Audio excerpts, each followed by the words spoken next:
All right, greetings.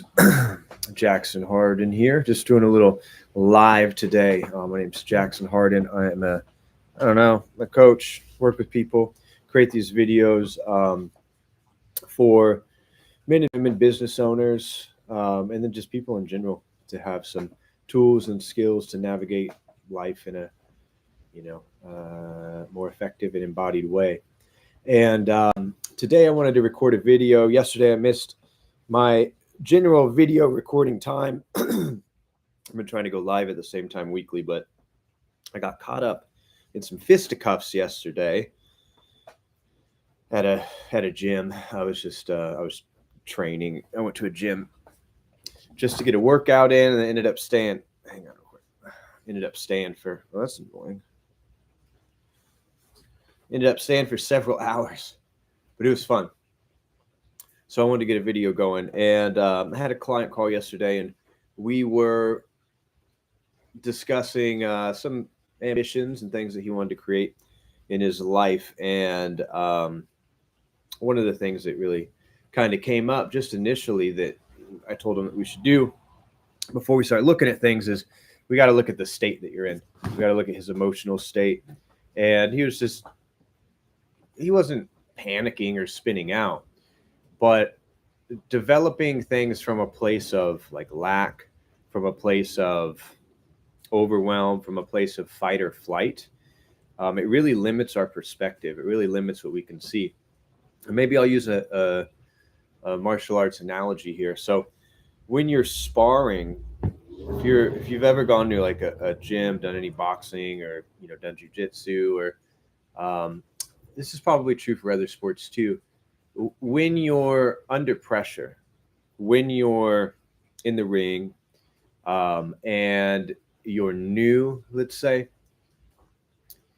there's a lot happening. There's a lot that you have to pay attention to. So if I think back to like when I first started sparring, or even yesterday, my cardio is not where it used to be, right? So when you're under that kind of pressure, it can be very difficult to see all the opportunities that are available in front of you when someone's swinging at you, when you're moving, you're breathing heavy. It can be very difficult to see openings that your partner may have, that his hands are dropping or that his weight's heavy on one side or the other that you could take advantage of.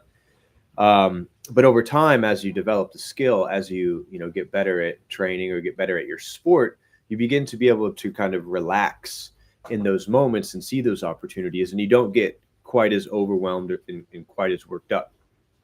And so in life, when we are trying to make changes, or we're trying to create projects, or we're trying to build new things or make pivots, adjustments in our business and the things that we're up to, what we don't want to do is go into that creative process from a place of overwhelm, from a place of lack, from a place of so much pressure that we can't see all the options and opportunities available for us. And this happens, I think we do this a lot. Like, we know there's times when you're feeling up, there's times when you're feeling down. And for me personally, when I feel down or I feel things aren't going the way I want them to go, my default is to try to find ways to remedy that and change things. However, that can be very useful in regards to just a mindset. It's better, I guess, than spiraling out into how everything's not working and your life is doomed and nothing's ever going to work. But it can, again, we don't want to create from that limited place. I don't want to judge my skills as a fighter or a martial artist based on the rounds I'm doing when I'm exhausted and haven't trained in a long time. It's just not, that's not a good objective judgment of what's going on, and it doesn't let me see everything that's happening. So what this means in life is, if we're coming from a place of lack or scarcity, or we took a couple blows in business, or things aren't going that way, or we're just having a crappy day, and we start planning out what we want to do or what we want to create, what we want to build, it's coming from a place of limitation. It's coming from a place of lack. It's coming from a place of scarcity. So what we generally want to do first is change your state before that happens. Change your emotional state before that happens. Find a way to put yourself in such a state where you're feeling good and optimistic, and there's opportunity that you can see. For me, personally, what really helps me get into a different state pretty rapidly, there's a few things. There's a few things that you can do, and I'm sure you have some things of your own, but is exercise. Exercise, really activates the body in a different way. Physiologically, everything changes, and then because of that, your mental, emotional state will change as well. So for me, after a workout is a great time for me to start planning things or start, making calls. When I wake up first thing in the morning, I'm usually not in the greatest of moods. One thing that I find very helpful to get out of that quickly is to jump into a cold shower, and that will change your emotional state pretty rapidly. So that's something that I like to do regularly. So what we're looking for is things are going to change our physiological state, because when that changes, everything else changes. Now, sometimes it is appropriate to sit in what's coming up. If there's like this lack, this scarcity, this fear, this particularly if this is a co-current thing, there's often something underneath that we need to be able to access and look at and pay attention to and hear what's going on.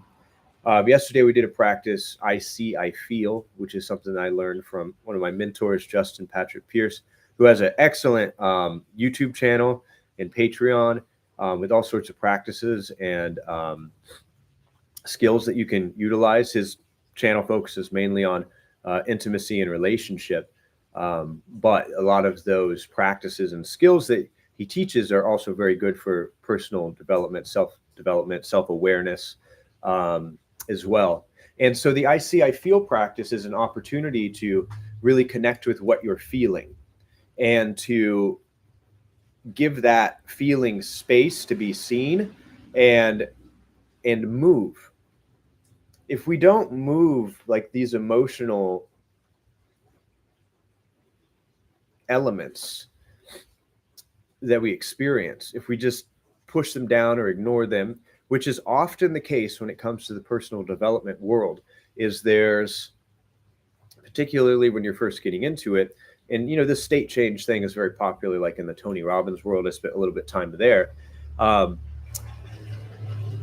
You can't just ignore your emotions. You can't just ignore difficult feelings. That doesn't mean that you let them run your life, but it also, you can't just blanket them, because what doesn't get processed is going to stagnate. It's going to stay there for you to process later, or it's just going to keep you kind of stuck.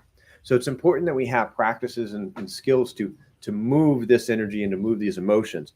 You can do that in a somatic way, like I was saying, through exercise. You can journal about it. The I see, I feel is an excellent practice for this as well. So sometimes it's important for us to feel what it is that's coming on that has us feel overwhelmed or stuck or in this place of scarcity, to process, to move through that. And then once we move through that, on the other side of it, there's opportunity.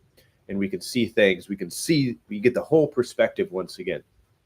So if you are, at a phase in your business or in your life, the new year's coming up, the new year is an excellent time to sit down, map out what's next for you.